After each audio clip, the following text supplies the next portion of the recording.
going on, guys? This is DropThisBox, and I hope all of you guys out there are having a fantastic day today. And I wanted to close off the week by talking about a Disney cartoon that I had a lot of fun growing up with as a kid. And yes, this is going to be the official start of the Disney cartoon coverage on the channel when it comes to a lot of the Disney shows that I watched growing up. So I really do hope you guys enjoy this video. But like the title says, and like you guys can see on the screen, I'm going to be talking about Kim Possible, because Kim Possible was a cartoon that I used to watch all the time, and it was a very addicting cartoon because whenever I was trying to look for something on the television, especially when it came to those Disney shows that I used to watch all the time, Kim Possible was definitely on the top of that list. And the theme song was super catchy. Oh my god, I just got done listening to that last night. It is a very catching theme song. But within this video itself, I just want to go over exactly why was Kim Possible so good. So let's just dive into that right away so you guys get a better understanding of my personal connection with this show. So one of the biggest reasons Kim Possible was so good was because of Kim herself. She was everything you could want in a lead character: confident, capable, and just really cool. She could save the world 1 minute and stress over a school project the next.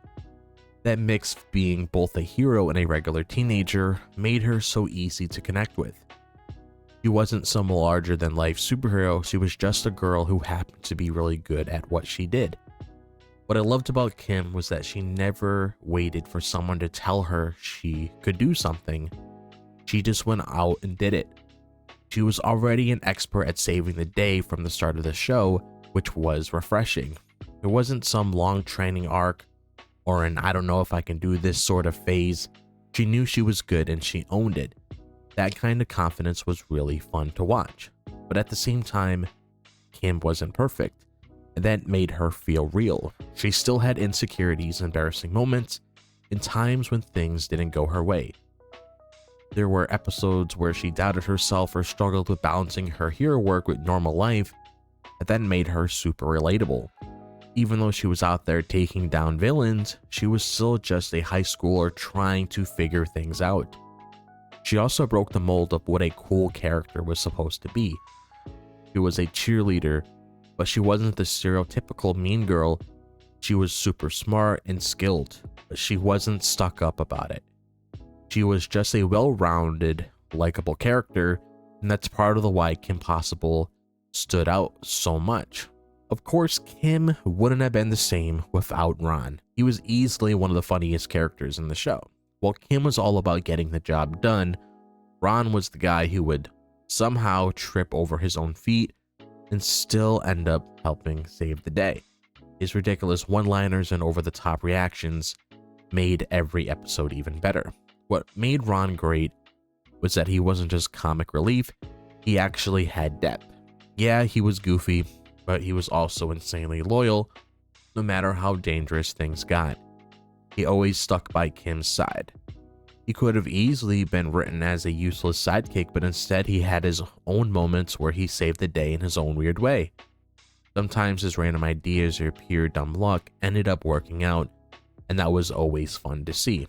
But let's be real, Rufus, his naked mole rat, was just iconic.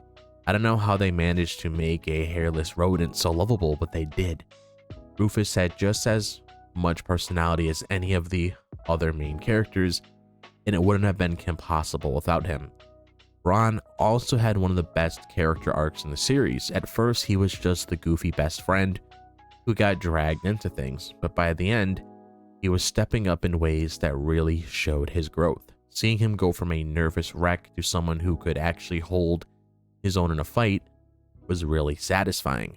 A great hero also needs great villains, and Kim Possible had some of the best. Drakken was absolutely hilarious.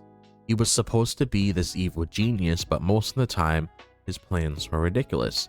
And he wasn't even that competent. But that's what made him so fun. He was never a terrifying villain, he was just a guy who really really wanted to be taken seriously, and that made him so entertaining. Then there was Shego, who honestly stole the show every time she was on screen. She wasn't just Drakken's henchwoman, she was the real threat. While Drakken was off ranting about his evil plans, Shego was the one actually putting in the work. Her fights with Kim were some of the best parts of the series because she was one of the few villains who could actually keep up with her. What I loved about Shego was that she didn't take anything too seriously. She knew Drakken was a joke, and half the time she was just along for the ride because it was fun for her. She had this sarcastic attitude that made her one of the most entertaining villains in the show. And let's be honest, she was way too cool to be working for Drakken, but that's what made their dynamic so fun to watch. Even outside of Drakken and Shego, Kim Possible had some of the most unique villains.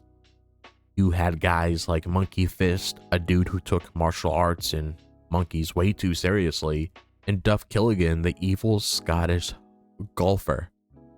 They weren't just generic bad guys, they all had their own weird quirks that made them memorable. The show never ran out of interesting threats for Kim to face, and that's part of what kept it so fresh. And one of the best things about Kim Possible was how it balanced action and comedy so perfectly. Some cartoons lean too far in one direction, but this show nailed both. The action was generally exciting, Kim's fight scenes were smooth, fast-paced, and just fun to watch. She was an expert at hand-to-hand combat, and she barely relied on weapons, which made her even more impressive. At the same time, the show never took itself too seriously. It had a great sense of humor with Ron's antics, Drakken's ridiculous evil schemes, and all of the little running jokes that popped up. Even the action had a comedic side to it sometimes, like when Kim would be in the middle of a fight but still have to deal with some awkward high school drama. That mix made every episode fun to watch. Another thing I appreciated was that Kim Possible didn't dumb itself down for kids. The humor was smart, the action was well done, and the characters felt real. You could watch it as a kid and love it, but even looking back now, it still holds up. That's not something you could say about a lot of shows from that era. Even when the show tackled more serious themes, it never lost that fun energy. Whether it was about friendship, self-doubt, or just the struggles of being a teenager, it always handled things in a way that felt natural. That's a big part of why Kim Possible was so good. It had heart, but it never forgot to be fun. So I'm very happy that I was able to make this video on Kim Possible, because when it came to the Disney coverage that I was going to eventually approach on the channel, just like how we're doing today, Kim Possible was the very first cartoon that I wanted to touch, because I just love this cartoon so much. It just gave me a lot of good memories, especially when I used to binge this show all the time as a kid. I got super excited whenever a new episode was coming out. I was super addicted to the theme song. Like, don't even get me started how catchy that theme song is. But I just had a really good time with Kim Possible, so I'm happy that I was able to get my thoughts on how I personally feel about it throughout this video. So if you guys have any thoughts of your own when it comes to your own personal connection with Kim Possible that you guys want to share with me, be sure to let me know down below, and I would absolutely love to hear what you guys have to say. And if you guys enjoy the content on this channel, be sure to like and subscribe. I would really appreciate it. Be sure to follow me on my X, Instagram, TikTok, and Facebook. All the links to those are located in the description below. Be sure to click on that bell for notifications so you guys are notified whenever I drop a video on the channel. But other than that, I hope all the guys are having a fantastic day, wherever the day may be, if it's the daytime, the nighttime, or the evening. And I'll see you guys in the next video. As always, peace out.